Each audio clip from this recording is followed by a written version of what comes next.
नमस्कार दोस्तों, एक बार फिर से आपका स्वागत है मेरे YouTube चैनल पे। तो आज की जो वीडियो है उसका टॉपिक है वैक्सीनेशन फेलियर। वैक्सीनेशन फेलियर का मतलब कि आप लोग वैक्सीन लगवाते हैं अपने डॉग को, उसके बाद भी उसको वो बीमारी हो जाती है जिसके अगेंस्ट आपने वैक्सीन लगवाई है। जैसे कि पार्वो वायरस हुआ, कैनाइन डिस्टेम्पर हुआ, उसके अगेंस्ट आप लोग वैक्सीन लगवाते हैं बट आपके डॉग को ये पार्वो वायरस हो जाता है। तो ऐसा क्यों होता है, क्या रीज़न है?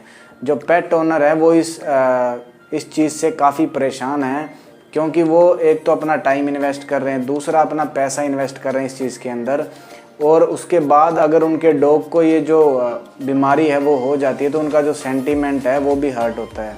तो आज की इस वीडियो में मैं आपको बताऊंगा कि क्या क्या रीज़न हो सकते हैं, क्या क्या पॉसिबिलिटीज़ हैं जिसके कारण से ये जो वैक्सीन है वो प्रॉपरली काम नहीं करती है आपके डॉग के अंदर। जो सबसे मेन और सबसे इम्पोर्टेंट चीज़ है वो है इनइफेक्टिव वैक्सीन। इनइफेक्टिव वैक्सीन का मतलब कि जो वैक्सीन है उसकी जो एफिशिएंसी है, एफिकेसी है, मतलब उसके जो काम करने की क्षमता है, उसके लिए जो टेम्परेचर है वो काफ़ी ज़्यादा इम्पोर्टेंट रोल प्ले करता है।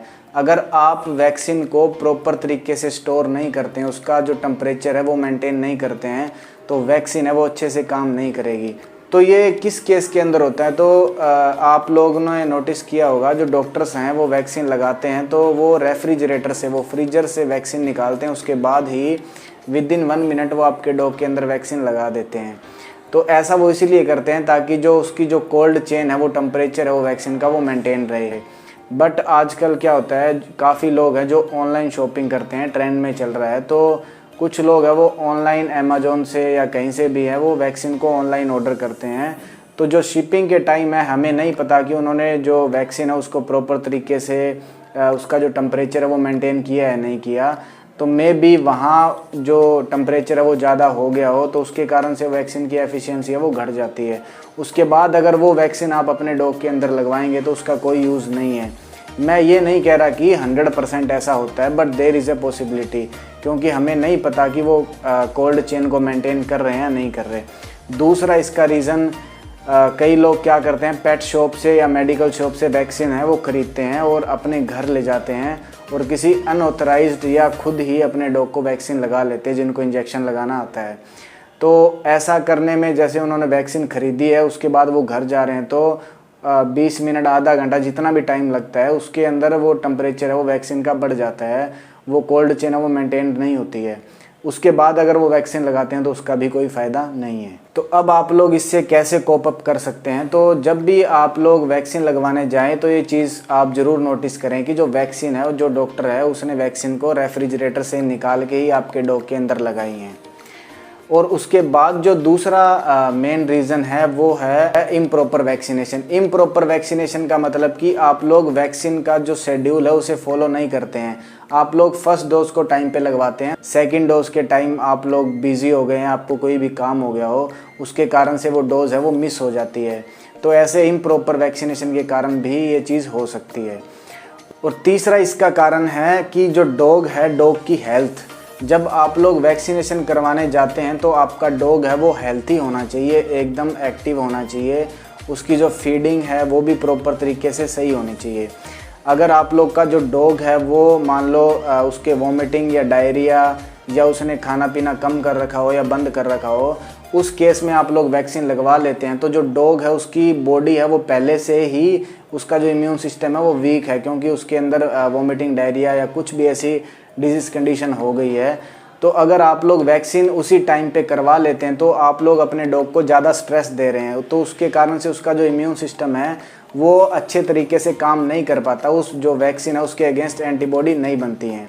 तो ये भी एक रीज़न हो सकता है। तो आप लोग क्या करें, जब भी वैक्सीन लगवाने जाएँ, चाहे आप लोग फर्स्ट डोज को 4-5 दिन डिले कर सकते हैं, बट आपका जो डॉग है वो हेल्थी होना चाहिए। तो अब आपको क्या करना है, जब आपका डॉग हेल्थी होगा तभी आपको वैक्सीन लगवानी है। और इसका जो फोर्थ रीज़न है वो है टाइप ऑफ एनिमल। तो ये एनिमल की ब्रीड पे भी डिपेंड करता है, एनिमल के टाइप पे भी डिपेंड करता है। तो एनिमल का टाइप क्या है, कुछ एनिमल होते हैं जो एडिक्वेट एंटीबॉडीज़ नहीं बनाते, मतलब कि जितनी बॉडी में एंटीबॉडीज़ बननी चाहिए उतनी एंटीबॉडीज़ नहीं बनती है, उसका जो इम्यून सिस्टम है वो इतना वर्क नहीं करता है।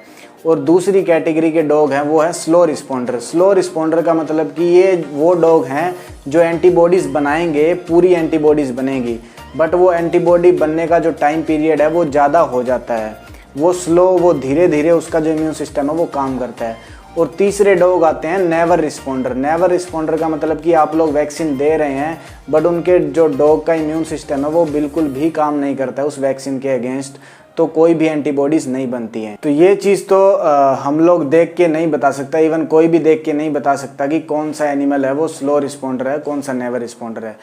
तो जो डोबरमैन और रोटविलर ब्रीड है वो कैटेगरी सेकंड और थर्ड में आते हैं, मींस स्लो रिस्पॉन्डर और नेवर रिस्पॉन्डर। तो आप लोगों ने नोटिस किया होगा कि जो रोटविलर और जो डोबरमैन डॉग है उनके अंदर पार्वो वायरस के ये केस हैं वो ज़्यादा होते हैं। तो उसी का कारण यही है कि उनकी जो बॉडी है वो स्लो रिस्पॉन्ड करती है, और कभी कभी ऐसा होता है कि उनकी बॉडी है वो वैक्सीन के अगेंस्ट रिस्पॉन्ड ही नहीं करती, कोई एंटीबॉडीज़ नहीं बनाती। और इसका फिफ्थ रीज़न है maternal derived antibodies. Maternal derived antibodies का मतलब कि जब बच्चा पैदा होता है वो अपनी मदर का मिल्क सक करता है, तो उस मिल्क के अंदर से उसको इम्यूनिटी मिलती है, एंटीबॉडीज़ मिलती हैं। वो एंटीबॉडीज़ बच्चे के अंदर 6 से लेके 8 वीक तक, मीन्स 2 महीने तक रहती है, ऑन एन एवरेज टाइम है ये। बट कुछ एक डॉग्स होते हैं उसके अंदर ये क्या होता है 12 से लेके 16 वीक्स तक, मीन्स अप टू 4 मंथ्स ये जो एंटीबॉडीज़ है उस बच्चे के अंदर रहती हैं। तो ये एंटीबॉडीज़ क्या करती हैं, उस बच्चे को प्रोटेक्ट करती है किसी भी वायरस, किसी भी बैक्टीरिया के अगेंस्ट। तो अब क्या होगा, जब हम लोग वैक्सीन देंगे उसको, तो वैक्सीन के अंदर क्या होता है, एंटीजन होता है। वो एंटीजन हम बच्चे के अंदर डाल रहे हैं, तो उसकी बॉडी के अंदर ऑलरेडी एंटीबॉडीज़ प्रेजेंट है जो मदर से उसको मिली है, तो वो उस एंटीजन को क्या करेगी, किल कर देगी, न्यूट्रलाइज कर देगी। तो उस एंटीजन के अगेंस्ट अब उस बच्चे के अंदर कोई भी प्रोटेक्शन, कोई भी एंटीबॉडीज़ नहीं बनी है। तो हम जितनी भी उसको वैक्सीन देंगे तो वो यूज़लेस है जब तक उसके अंदर मैटरनल ड्राइव्ड एंटीबॉडीज़ रहेंगी।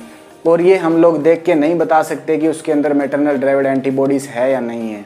उसके बाद सिक्स्थ रीज़न आता है डाइट। डाइट मतलब कि आप जो बच्चा है जब वो ग्रो हो रहा है, जब उसका वैक्सीनेशन वाला पीरियड चल रहा है, उसके अंदर आप उस बच्चे को कैसी डाइट दे रहे हैं। अगर मान लो आप ऐसी डाइट दे रहे हैं जिसके अंदर कोई भी मिनरल्स, विटामिन है, उनकी डेफिशिएंसी है, तो उस बच्चे की जो बॉडी है वो अच्छे तरीके से रिस्पॉन्ड नहीं कर पाएगी वैक्सीनेशन के अगेंस्ट। और आपको उस पीरियड के अंदर क्या करना है, बच्चे को बिल्कुल भी स्ट्रेस नहीं देना। इसीलिए डॉक्टर हैं वो एडवाइस करते हैं कि उसको एक कंफर्टेबल जोन के अंदर रखें, उसका जो फीडिंग है वो प्रॉपर रखें, ऑन द टाइम रखें। मतलब ना तो आप टाइमिंग चेंज करें और ना ही जो बच्चा है उसका फीड चेंज करें।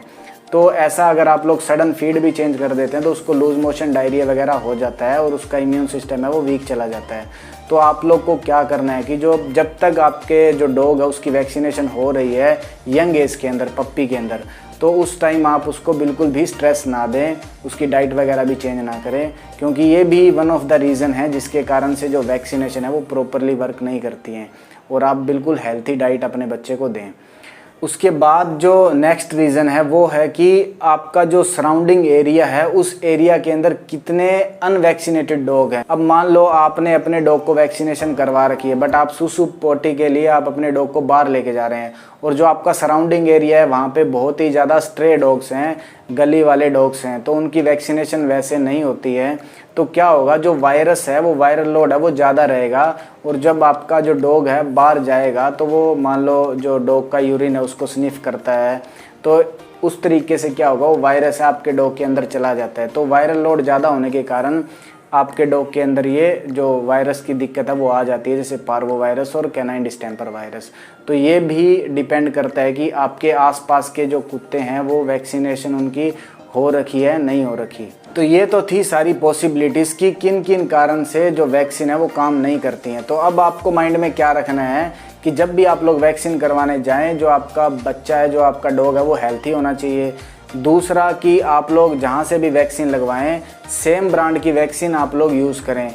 जैसे कि कई लोग क्या करते हैं, फर्स्ट डोज कहीं से लगवा ली, दूसरी डोज किसी और डॉक्टर से, तीसरी डोज किसी तीसरे डॉक्टर से लगवा ली, तो सारे अलग अलग ब्रांड यूज़ करते हैं।